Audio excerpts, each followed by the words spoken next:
दोस्तों जोहार, स्वागत है आप सभी का एग्ज़ाम डी में। एग्ज़ाम डी तैयारी एग्ज़ाम की। दोस्तों बहुत दिनों बाद आपके सामने एक नया वीडियो लेक्चर, और ये वीडियो लेक्चर है अंडरस्टैंडिंग इंडिया का, खासकर यूजी सेमेस्टर 1 के स्टूडेंट के लिए।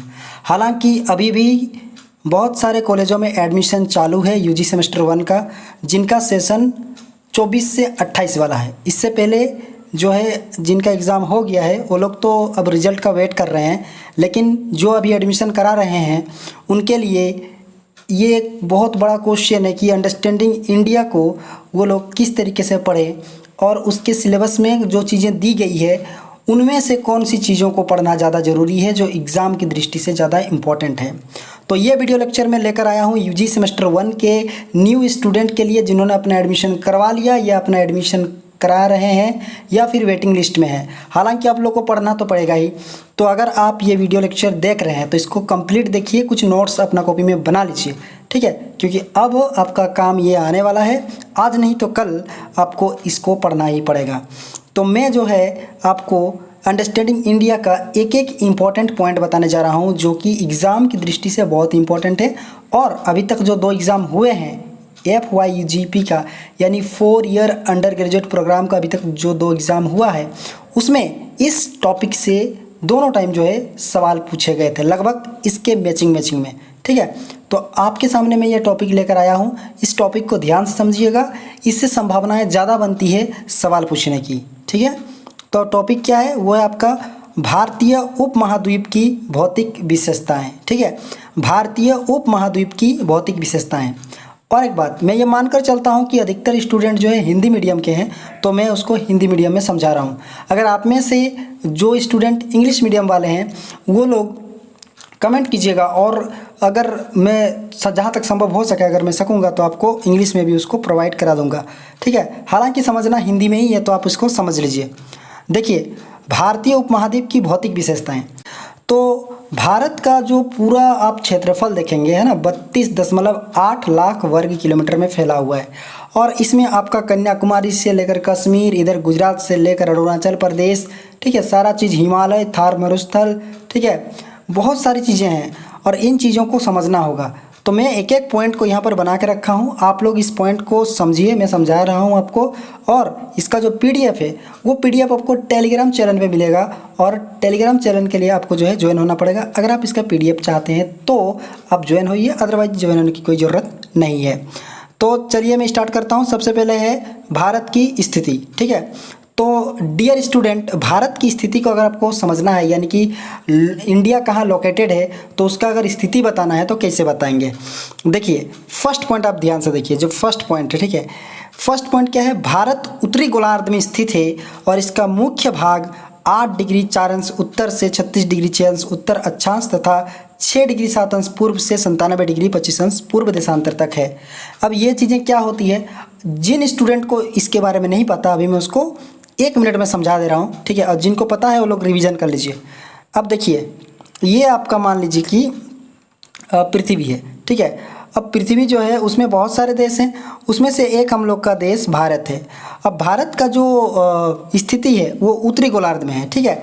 अब मैं आपको यहाँ पर बता रहा हूँ, बीच से एक विषुवत रेखा खींच दीजिए, एक ऊपर में होता है कर्क रेखा और एक होता है मकर रेखा, ठीक है। विषुवत रेखा होता है जो 0 डिग्री पे होता है। तो पृथ्वी को 3 रेखाओं से बांटा गया है, बीच वाला विषुवत होता है, ऊपर वाला कर्क रेखा होता है, और नीचे वाला मकर रेखा, ठीक है। तो हम लोग का भारत जो है ना वो कर्क रेखा में, यानी कि कर्क रेखा हमारे भारत को बराबर, लगभग बराबर भागों में बांटती है, ठीक है। अब ध्यान से सुनिए इस बात को, जो हम लोग का भारत है उसका स्थिति कैसा है, वहाँ पर आप देखेंगे तो उत्तर की बात हो रही है 8 डिग्री में। तो नीचे वाला पॉइंट जो है ना, ठीक है, मैं आपको एक अलग कलर से समझाने की कोशिश करता हूँ, ठीक। ये जो नीचे वाला है ना ये 8 डिग्री होगा, और जो ऊपर वाला है ना वो 37 डिग्री होगा।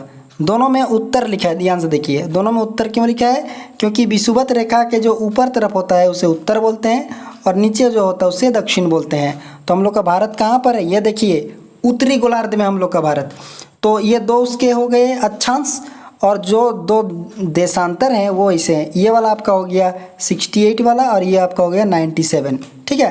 तो इस प्रकार भारत जो है चारों तरफ से उसका लोकेशन ये बताया जा रहा है। ठीक है, तो अक्षांश और देशांतर दो प्रकार की रेखाएं होती है। अब जिनको अक्षांश और देशांतर नहीं पता उनको भी मैं समझा दे रहा हूँ। अक्षांश और देशांतर क्या होता है, देखिए जो ऊपर से नीचे की ओर होते हैं, ऊपर से नीचे की ओर जो रेखा खींची रहती है उसे हम लोग देशांतर रेखा बोलते हैं। और डियर स्टूडेंट, आपको मैं बता दूं, ये जो इस प्रकार से खींची होती है क्षैतिज में, इसे अक्षांश रेखाएं बोलते हैं। ठीक है, तो जो रेड कलर में जो आपको दिख रहा है वो आपका अक्षांश रेखा है। कौन सा रेखा है, अक्षांश। और जो ग्रीन कलर में दिख रहा है वो आपका क्या है, देशांतर। इसको याद रखिएगा। ठीक है, अंग्रेजी में इसे एल्टीट्यूड और लैटिट्यूड बोलते हैं। अब मैं आपको बताता हूँ, ये तो आपने समझ लिया पहला पॉइंट। अब मैं आपको सेकंड पॉइंट समझा रहा हूँ।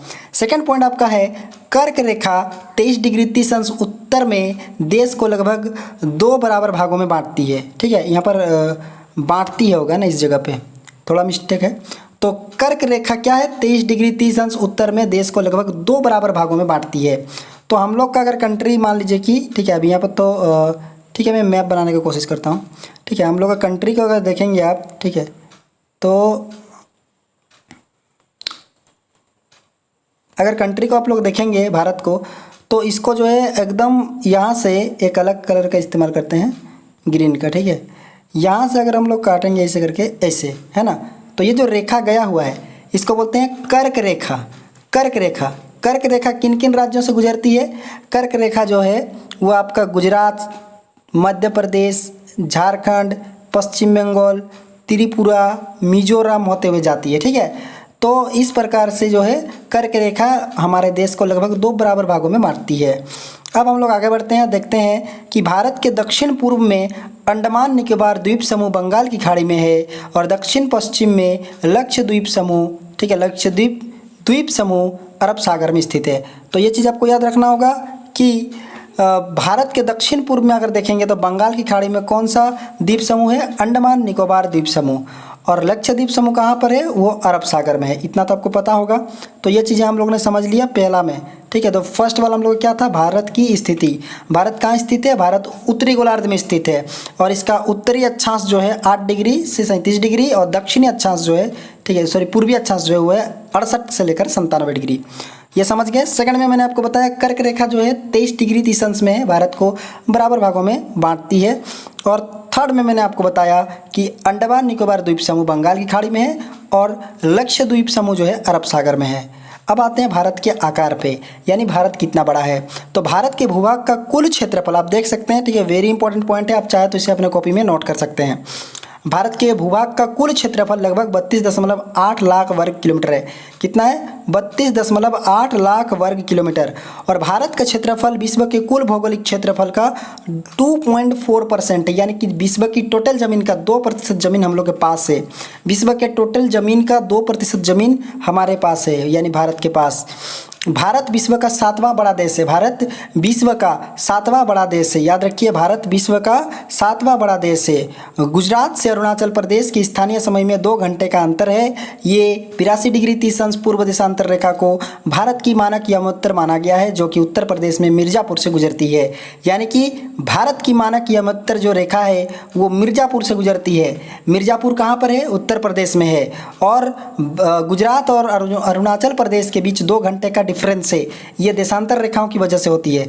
और इसका जो पूर्वी देशांतर है वो आपका 82 डिग्री 30 अंश, इसको याद रखिएगा। ठीक है, अब आते हैं भारत तथा विश्व में। अब भारत और विश्व के बीच कनेक्शन को यहाँ पे समझेंगे। ठीक है, तो यहाँ पर आप देख सकते हैं भारतीय भूभाग एशिया महाद्वीप का दक्षिणी विस्तार है, यानी कि जो एशिया महाद्वीप जो दक्षिण की तरफ फैला है ना, जो भारत का भूभाग है वो उसी का एक पार्ट है। हिंद महासागर जो कि पश्चिम में यूरोपीय देशों और पूर्वी में एशियाई देशों को मिलाता है, भारत को केंद्रीय स्थिति प्रदान करता है। यानी कि जो हिंद महासागर है, ये महासागर भारत को जो है केंद्रीय स्थिति देता है। इसके माध्यम से भारत पश्चिम और पूर्व दोनों तरफ व्यापार कर पाता है। ठीक है, अब देखिए, दक्षिण का पठार हिंद महासागर में शीर्षवत फैला हुआ है और पश्चिम एशिया, अफ्रीका और यूरोप के देशों के साथ साथ पूर्वी एशिया के देशों में भी पूर्वी तट के माध्यम से निकट संबंध बनाए हुए हैं। इसका मतलब हुआ कि जो हिंद महासागर है उसके मदद से भारत जो है अफ्रीका, यूरोप से लेकर पूर्वी एशियाई देशों तक जो है संबंध बनाए हुए हैं और जहाज़ के माध्यम से व्यापार होता है। अब आते हैं हिंद महासागर के बारे में। हिंद महासागर एकमात्र ऐसा महासागर है जिसका नाम किसी देश के नाम पर पड़ा है, यानी कि हिंदुस्तान से हिंद जो शब्द है उससे जो है हिंद महासागर पड़ा है। तो ये एकमात्र महासागर है, ठीक है। बाकी आपको याद होगा 7 महासागर हैं, आप उनके नाम को कमेंट करके बताइएगा अगर आप पढ़ाई में थोड़ा रुचि रखते हैं तो, ठीक है। अदरवाइज इसको समझ लीजिए हिंद महासागर को, ठीक है, वो भारत के दक्षिणी छोर में है। रूस, कनाडा, संयुक्त राज्य अमेरिका, चीन, ब्राज़ील, ऑस्ट्रेलिया क्षेत्रफल के मुकाबले में भारत से बड़े हैं। याद रखिएगा, ये जो विश्व का भी तुलना चल रहा है इसमें रूस, कनाडा, संयुक्त राज्य अमेरिका, चीन, ब्राज़ील, ऑस्ट्रेलिया भारत से क्षेत्रफल में बड़े हैं। क्षेत्रफल में याद रखिएगा, उनके पास भारत से ज़्यादा ज़मीन है, जनसंख्या में नहीं, क्षेत्रफल में। अगर भारत के पड़ोसी देश की बात करें तो पाकिस्तान, अफगानिस्तान, चीन, नेपाल, भूटान, बांग्लादेश, म्यांमार, श्रीलंका और मालदीव आते हैं। ये भारत के क्या हैं? भारत के पड़ोसी देश हैं, याद रखिएगा। तो ये समझ गए भारत और विश्व। अब आते हैं भारत का भौतिक स्वरूप में। भारत का जो भौतिक स्वरूप है, ठीक है, वो कैसा है? तो भारत के भौगोलिक आकृति को हम लोग 6 भागों में बांट सकते हैं और वो 6 भाग हमारे सामने ये रहे। इसमें 5 है, नीचे और एक ठो ये वाला। तो देखिए, पहला क्या है? पहला आपका हिमालय पर्वत श्रृंखला, दूसरा है उत्तरी मैदान, तीसरा है प्रायद्वीपीय पठार, चौथा है भारतीय मरुस्थल, पांचवा है तटीय मैदान और छठा आपको आप लोग का हो गया द्वीपीय समूह, ठीक है। तो मैं एक एक करके समझाता हूँ। हिमालय पर्वत श्रृंखला की हम लोग आज बात करेंगे इस वीडियो लेक्चर में, और उत्तरी मैदान, प्रायद्वीपीय पठार, भारतीय मरुस्थल, तटीय मैदान, द्वीपीय समूह, ये सबको हम लोग अलग अलग पार्ट में जो है डिस्कस करेंगे। हालांकि ये थोड़े बड़े हैं तो इसलिए मैं चाहता हूँ कि हर एक के लिए या हर 2 के लिए एक एक पार्ट तैयार करूँ ताकि आप उस चीज़ को अच्छे तरीके से समझ सकें, ठीक है।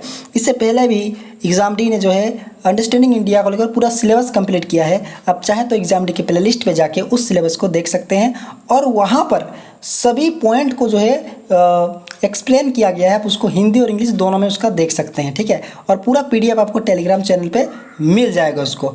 तो याद रखिएगा कि एग्जाम डी जो है आपके लिए टोटल कोर्स को कंप्लीट करके रखा हुआ है, ठीक है। आप चाहे तो वहाँ से यूट्यूब से उसको पढ़ सकते हैं, ठीक है। अब मैं इसको थोड़ा रिवाइज करके थोड़ा नया रूप में आपके सामने पेश कर रहा हूँ ताकि जो अभी जो नए स्टूडेंट आ रहे हैं उसको अच्छे तरीके से समझ सकें। तो आज हम लोग बात करेंगे हिमालय पर्वत श्रृंखला के बारे में। तो हिमालय पर्वत की बात करते हैं। हिमालय विश्व की सबसे ऊंची पर्वत श्रेणी है। याद रखिएगा, हिमालय जो है विश्व की सबसे ऊंची पर्वत श्रेणी है। वैसे तो दुनिया में बहुत सारे पर्वत श्रेणियाँ हैं, श्रृंखलाएँ हैं, लेकिन सबसे ऊंचा हिमालय है। क्यों? आगे समझते हैं। यह पर्वत श्रृंखलाएँ पश्चिम पूर्व दिशा में सिंधु से लेकर ब्रह्मपुत्र तक फैली है। हिमालय जो है वो पश्चिम से पूर्व दिशा में सिंधु नदी से लेकर ब्रह्मपुत्र तक फैला हुआ है और हिमालय पर्वत श्रृंखला 2400 किलोमीटर की लंबाई में फैला हुआ है। कितना? 2400 किलोमीटर की लंबाई में फैला हुआ है। अगर चौड़ाई की बात करें तो कश्मीर में इसकी चौड़ाई 400 किलोमीटर है, तो अरुणाचल प्रदेश में इसकी चौड़ाई घटकर 150 किलोमीटर हो जाती है, ठीक है। तो 400 किलोमीटर से 150 किलोमीटर। सबसे उत्तरी भाग में स्थित श्रृंखला को आंतरिक हिमाद्री कहते हैं। आंतरिक हिमालय या हिमाद्री कहते हैं। याद रखिएगा, सबसे उत्तरी भाग में जो है यानी कि आंतरिक हिमालय है उसे हिमाद्री भी कहते हैं। यह सबसे अधिक सतत श्रृंखला है। 6000 मीटर की औसत ऊंचाई वाले हिमालय की शिखर यहाँ पर है। हिमालय किस भाग का? हिमालय का इस भाग का क्रोड ग्रेनाइट का बना हुआ है, ठीक है। यहाँ पर इस भाग का क्रोड ग्रेनाइट का बना हुआ है। ये श्रृंखला हमेशा बर्फ से ढकी रहती है और बहुत सी नदियों का प्रवाह यहाँ से प्रवाह होता है। अगर बात करें आंतरिक हिमालय के दक्षिण स्थित श्रृंखला निम्न हिमालय के नाम से जाना जाता है, यानी आंतरिक हिमालय या हिमाद्री के बाद आता है निम्न हिमालय।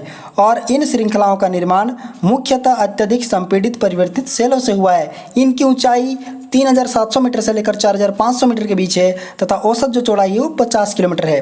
पुणे ग्राम, जबकि पीर पंजाल श्रृंखला सबसे लंबी तथा सबसे महत्वपूर्ण श्रृंखला है, ठीक है। तो यहाँ पर जो है ये पूर्ण विराम होगा, ठीक है। तो इसी पर्वत श्रृंखला में कश्मीर की घाटी तथा हिमाचल के कांगड़ा एवं कुल्लू की घाटियाँ स्थित है, ठीक है। यहाँ पर घाटियाँ होगा, घाटियाँ लिखा है, तो थोड़ा सा मिस्टेक आपको मिल जाएगा कहीं कि उसको जो है सुधार लीजिएगा, ठीक है। थोड़ा स्पेलिंग मिस्टेक हुआ है। इस क्षेत्र को पहाड़ी नगरों के लिए जाना जाता है, ठीक है। तो कश्मीर की घाटी, हिमाचल के कांगड़ा एवं कुल्लू घाटी स्थित है इस पर्वत श्रृंखला में। कौन सा में? ठीक है, याद रखिएगा, ये आपका है निम्न हिमालय में, ठीक है। और इसे पहाड़ी नगर के लिए जाना जाता है। हिमालय की सबसे बाहरी श्रृंखला को शिवालिक कहते हैं, ठीक है। तो हिमालय की 3 श्रृंखलाएं हो गई, ठीक है, 3 उसके परत हो गए। पहला हो गया हिमाद्री या आंतरिक हिमालय, फिर निम्न हिमालय, फिर शिवालिक। शिवालिक सबसे बाहर वाला है। इसकी चौड़ाई 10 से लेकर 50 किलोमीटर तथा उसकी ऊंचाई 900 से लेकर 1100 मीटर के बीच है। ये श्रृंखलाएं उत्तर में स्थित मुख्य हिमालय की श्रृंखलाओं से नदियों द्वारा लाई गई है, असंपीड़ित अवसादों से बनी है। यह घाटियाँ बजरी तथा जलोढ़ की मोटी परत से ढकी हुई है। निम्न हिमाचल तथा शिवालिक के बीच में स्थित लंबवत घाटी को दून के नाम से जाना जाता है। कुछ प्रसिद्ध दून है देहरादून, कोटली दून एवं पाटली दून। हिमालय पर्वत श्रृंखला की एवं विश्व की सबसे ऊंची पर्वत हिमालय पर्वत श्रृंखला की एवं विश्व की सबसे ऊंची पर्वत का नाम है माउंट एवरेस्ट।